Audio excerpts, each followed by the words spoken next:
Bonsoir et merci de nous rejoindre pour cette édition. L'actualité dans le monde aujourd'hui, ce vendredi 11 octobre.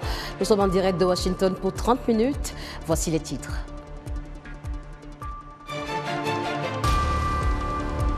Au Niger, le gouvernement annonce avoir provisoirement déchu de leur nationalité des responsables du régime renversé. Ils sont soupçonnés notamment d'intelligence avec une puissance étrangère et de complot contre l'autorité de l'État. Nous serons à Niamey en début de ce journal. Au Tchad, les habitants de la ville de N'Djamena tentent de s'organiser face à la montée des eaux fluviales alimentées par les pluies diluviennes. Des quartiers entiers sont envahis. Le gouvernement a appelé à la mobilisation générale. Et nous allons revenir sur l'ouverture à Kinshasa du procès en appel dans l'affaire de la tentative de coup d'État en RDC. 51 personnes avaient été présentées à la justice dans ce dossier. 37 avaient été condamnées à mort en première instance. Au Niger, les militaires au pouvoir ont prononcé la déchéance provisoire de la nationalité de 9 personnes pour diverses infractions. Il s'agit de proches du président renversé en fin juillet 2023, Mohamed Bazoum, qui est lui-même toujours détenu par le régime. Précision avec notre correspondant à Niamey, Abdelrazak Idrissa.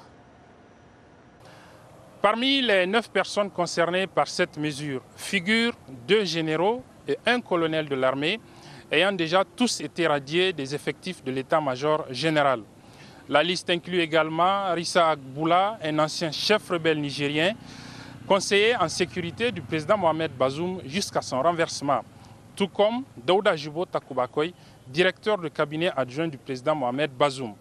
Toutes ces personnes sont hors du territoire nigérien depuis les événements du 26 juillet 2023.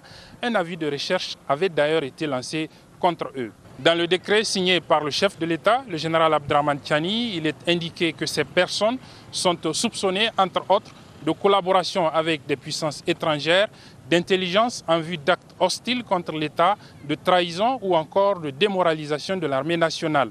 Des infractions prévues par une ordonnance prise il y a quelques semaines et qui instaure un fichier national des personnes impliquées dans des actes terroristes ou dans toute autre infraction portant atteinte aux intérêts stratégiques de la nation et ou de nature à troubler gravement la tranquillité et la sécurité publique. La mesure de déchéance provisoire prévue comme conséquence de l'inscription de toute personne sur ce fichier national, qui vient donc de frapper ces 9 personnes proches du président Mohamed Bazoum, peut être définitive en cas de prononcé d'une décision de justice définitive. Abdelrazak Idrissa pour VOA Afrique, Niamey. Nous allons maintenant au Tchad où des habitants de certains quartiers de N'Djamena tentent de s'organiser face aux crues des fleuves Chari et Logone suite aux pluies diluviennes.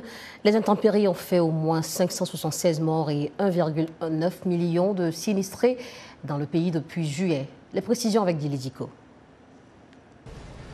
Le gouvernement tchadien a appelé à la mobilisation générale face aux inondations meurtrières provoquées par de fortes pluies et la montée du fleuve Chari, dont les eaux ont déjà envahi plusieurs quartiers de N'Djamena. Mahamat Ibrahim, un jeune du quartier de Sabangali, s'active avec d'autres habitants pour renforcer la digue avec des sacs de sable. Vous avez vu, il y a eu vraiment des inondations et tout ça dû à la grande pluviométrie. Donc c'est ça qui a fait que cette année, l'eau a vraiment monté. Donc le niveau de l'eau est tellement supérieur même à celui de l'année 2022. Et face à cette situation, nous les jeunes du quartier, on a vu que si nous-mêmes on n'essaye pas d'apporter notre contribution, en attendant à ce que les autorités ou bien même les responsables des différents arrondissements viennent nous aider, ça ne peut pas marcher. Les eaux du Chari ne cessent de monter et ont atteint un niveau record de 8,18 mètres mercredi, a déclaré le Premier ministre Alamaï Alina lors d'une réunion de crise. Pour le jeune Nouba Josué, il est également important de s'entraider et de prendre la situation en main. On ne peut pas rester comme ça, laisser l'eau venir faire tomber toute la maison des gens. Et on est là ici, on est tous les voisins. Certains voisins qui vont venir ici pour nous aider. Nous aussi, on part pour les aider. Des militaires ont été déployés pour construire des barrages et des diguettes avec des sacs de terre endiguant la progression de l'eau et les autorités ont appelé les entreprises de travaux publics à mobiliser leurs engins et à mettre à disposition des remblais. En tout cas, nous on espère que le travail qu'on est en train de faire, parce qu'on a commencé le travail, depuis déjà, ça fait plus de 3 semaines.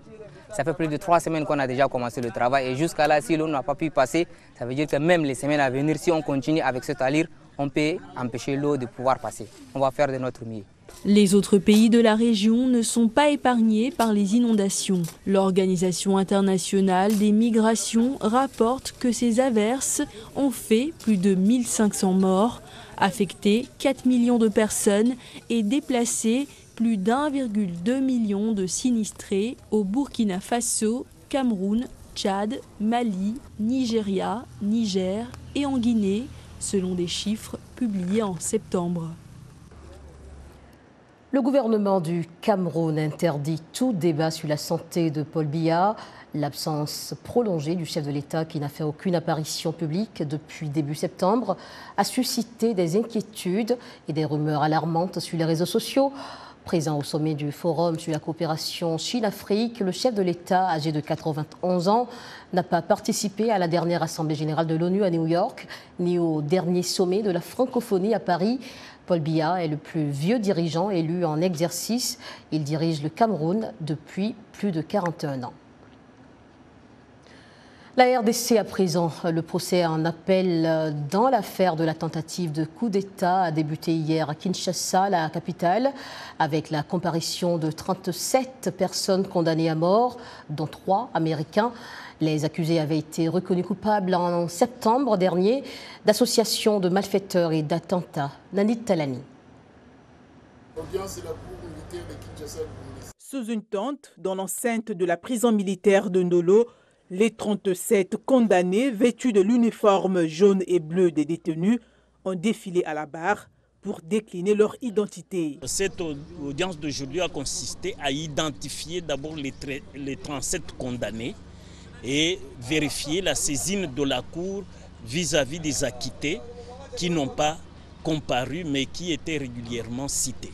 Maître Richard Bondo, l'avocat de Benjamin Zalman Poloun, l'un des 3 Américains condamnés dans cette affaire, explique les enjeux de cet appel. C'est un appel qu'on peut qualifier de l'intérêt de droit pour permettre, en cas de condamnation ou de la confirmation de la condamnation, soit à la peine capitale, soit à la servitude pénale à perpétuité, que le président de la République soit saisi pour une ordonnance de grâce, pour accorder la grâce aux condamnés. Dans le cadre de ce dossier, 51 personnes ont été jugées, dont 14 ont été acquittées lors du premier procès. Tous les accusés ont plaidé non coupables, y compris Marcel Malonga, 22 ans, né aux États-Unis d'une mère américaine et fils de Christian Malonga, le chef du commando décédé lors de l'opération. L'avocat de Marcel, maître Tony Mouzola, critique le jugement de n'avoir pas pris en compte les circonstances atténuantes, notant que certains prévenus faisaient face à la peine capitale pour la première fois. Vous savez, il y a des prévenus qui sont, pour la première fois, on te condamne à la peine capitale. Le juge n'a pas tenu même ce qu'on appelle en droit les circonstances atténuantes. Tout ça, madame, on va démontrer ça au niveau du juge d'appel, afin que cette décision-là soit réformée en toutes ses dispositions. Le 19 mai à Kinshasa, des hommes armés ont attaqué le domicile d'un ministre et le palais de la Nation, entraînant l'intervention des forces de sécurité qui a abouti à la mort de 4 assaillants. De nombreuses organisations de défense des droits humains ont critiqué le procès qui n'a apporté que peu de lumière sur l'affaire. Elles ont appelé à la commutation des peines de mort en prison à perpétuité. Le Kenya promet le déploiement de 600 policiers supplémentaires pour une mission multinationale de soutien à la sécurité en Haïti. Le président kenyan William Ruto a fait l'annonce lors d'une visite du Premier ministre haïtien à Nairobi. Le Kenya a commencé cet été le déploiement de ses premiers contingents en Haïti, comptant désormais un peu moins de 400 policiers, auxquels s'ajoutent une vingtaine d'hommes venus de Jamaïque et du Belize. Le président kenyan a également appelé la communauté internationale à se rallier d'urgence à cette mission. Des manifestations violentes contre la vie chère secouent la Martinique, où la situation reste tendue ce vendredi. Piste de l'aéroport envahie par des manifestants, avions déroutés, pillages et arrestations, malgré l'instauration d'un couvre-feu. Toute la nuit d'hier, les forces de sécurité ont tenté de contenir les émeutiers qui ont érigé des dizaines de barricades à travers l'île. La Martinique est en proie depuis septembre à une mobilisation contre la vie chère initiée par un mouvement baptisé Rassemblement pour la protection des peuples et des ressources afro-caribéens qui a dégénéré en violence urbaine avec de nombreux épisodes de pillage et d'actes de vandalisme. Ici aux États-Unis, l'ancien président Donald Trump et nombre de ses partisans affirment que les élections de 2020 ont été truquées et préviennent qu'il pourrait en être de même cette année. Les responsables électoraux démocrates et républicains du Michigan contestent ces affirmations et s'efforcent d'assurer aux Américains que leur vote est sécurisé. Du Michigan, le reportage de Patsy Widakuswara, chef du bureau de la Maison-Blanche. Le récit est de Michel Joseph. Ça s'est passé à Détroit, dans le Michigan, le jour de l'élection en 2020. Les partisans de Donald Trump, alimentés par ces allégations infondées de fraude électorale, ont fait pression sur les fonctionnaires pour qu'ils cessent de compter les votes. De nombreux partisans de Trump dans le Michigan s'inquiètent de la fraude lors des prochaines élections. En ce moment, notre gouvernement est remis en question à tous les points de vue. J'aimerais pouvoir dire le contraire, mais ce n'est pas ce que le sang l'Amérique. Nous ne faisons confiance à personne. Un seul cas à remettre en cause tout le système. Les allégations selon lesquelles l'élection de 2020 a été truquée ont été démenties à plusieurs reprises par les tribunaux américains. Mais la remise en cause de l'intégrité des élections a gagné du terrain dans le camp républicain, plus enclin à faire confiance à Trump qu'à des résultats certifiés par les autorités locales. Les responsables des États où se déroulent les élections s'efforcent d'assurer aux électeurs la sécurité du processus électoral et estiment que la désinformation peut être dangereuse. Ils peuvent dans certains cas conduire à des menaces à l'encontre du personnel électoral, voire pire. Mais même si cela n'aboutit pas à une quelconque violence physique, cela mine la confiance à long terme dans le système électoral, ce qui est mauvais pour notre République et notre démocratie.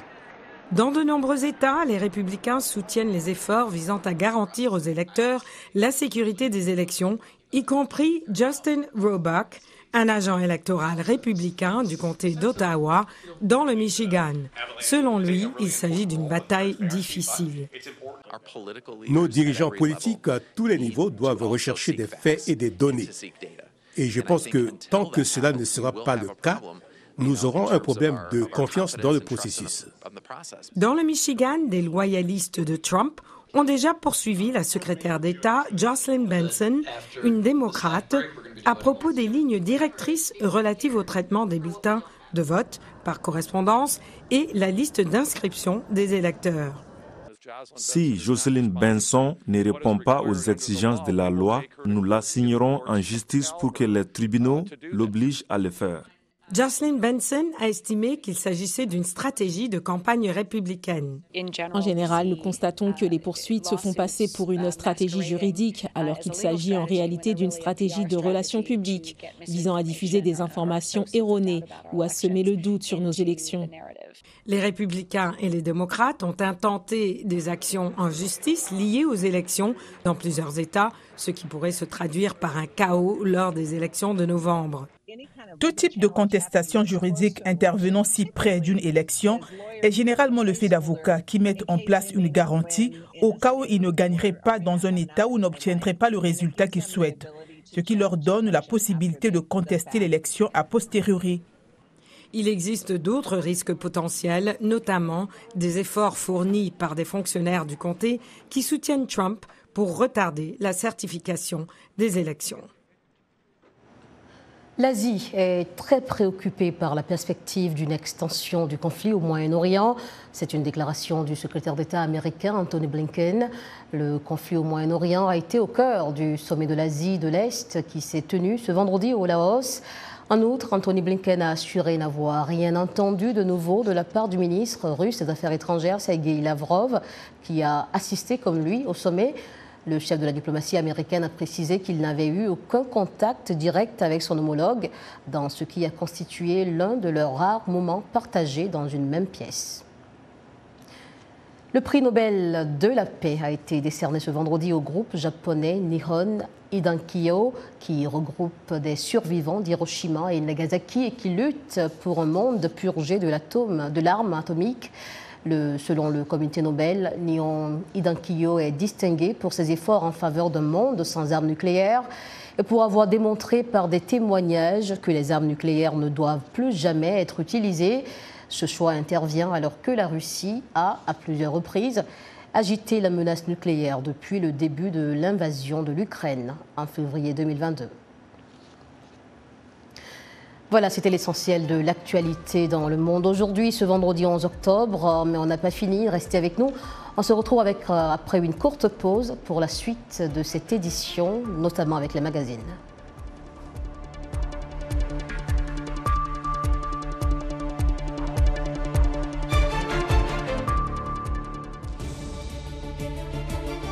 Élection présidentielle du 5 novembre 2024 aux États-Unis. VOA Afrique donne la parole à la diaspora africaine. Dans 2 émissions spéciales de Washington Forum, les Africains et Américains d'origine africaine s'expriment sur les sujets qui font débat dans la campagne présidentielle. De l'immigration à l'économie, en passant par la politique étrangère. Élection américaine, voix africaine, 2 rendez-vous à ne pas manquer. Jeudi 17 octobre et jeudi 24 octobre 2024 à 19h temps universel sur VOA Afrique, voaafrique.com, sur nos plateformes digitales et chez nos médias partenaires. Ça commence à venir, mais c'est là. Le Monde aujourd'hui sur VOA Afrique. Bienvenue si vous suivez ce programme sur VOA Afrique. Nous allons au Togo où une organisation, Internet Society, forme des acteurs locaux sur la gouvernance de l'Internet. La plateforme d'échange vise à doter les participants des compétences nécessaires pour influencer positivement la gouvernance du numérique dans le pays et sur le plan africain. Les précisions de notre correspondante à Lomé, Amena Signo. Répondre aux défis de la transformation numérique, pour le chapitre togolais d'Internet Society, l'enjeu est de taille et pour y parvenir, il faut s'informer et s'outiller. C'est tout l'intérêt de cette école dédiée à la gouvernance d'Internet. 2 jours d'échange, de partage ont servi à doter ces acteurs locaux d'outils nécessaires pour un cadre de gouvernance multi-acteurs qui prône un Internet ouvert, distribué, interconnecté et transnational. Internet a commencé la révolution, mais il est partout maintenant, il est dans tous les domaines de communication électronique, y compris même les communications radio, cellulaires. On ne peut pas s'en passer du modèle de gouvernance multipartie prenante, mais il faut que la contribution des populations soit de qualité, de bonne qualité, et que ça puisse effectivement améliorer la situation pour elles, ces populations en question. Ce modèle de gouvernance met en avant l'inclusion dans l'élaboration des évolutions et des usages de l'Internet, d'où la nécessité d'impliquer toutes les parties prenantes. Il ouvre également la réflexion sur le cadre réglementaire. La technologie avance plus vite que la régulation. Donc il est très important pour nous d'avoir des législations, des régulations qui sont plutôt inclusives. Ce n'est pas aujourd'hui la responsabilité de l'État seulement parce que les utilisateurs se sentent aussi très concernés. Et ces utilisateurs, il faut les outiller. Il faut leur donner les moyens de pouvoir contribuer de façon effective aux politiques publiques dans le pays, à la régulation dans le pays, pour qu'ils puissent quand même porter aussi notre voix au niveau africain, au niveau mondial, dans la gouvernance de l'Internet de façon générale. Des pionniers de l'Internet au Togo et de la sous-région ont également pris part aux échanges, notamment Jean-Marie Nouagbodi, le premier opérateur privé à amener Internet au Togo.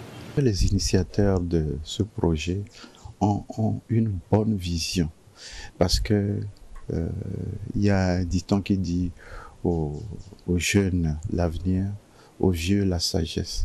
Donc ils veulent tirer rapidement la sagesse nécessaire à communiquer aux jeunes qui vont bâtir ou qui sont en train de bâtir l'avenir.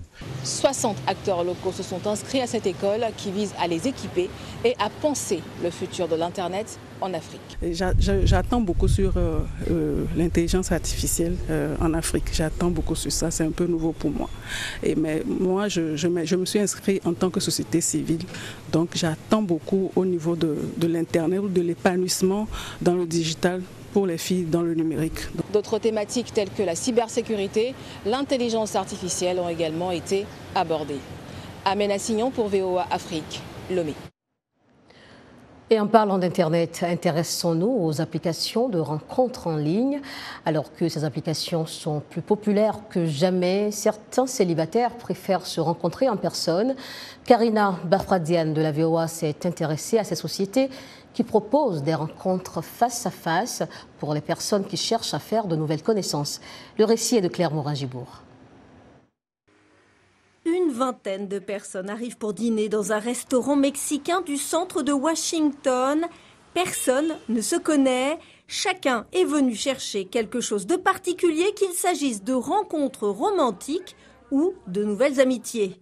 La société de restauration sociale Dinner Table a organisé la rencontre. Nous avons été fondés à New York en partant du principe que nous voulions donner à des inconnus la possibilité de se rencontrer dans différents restaurants de leur ville.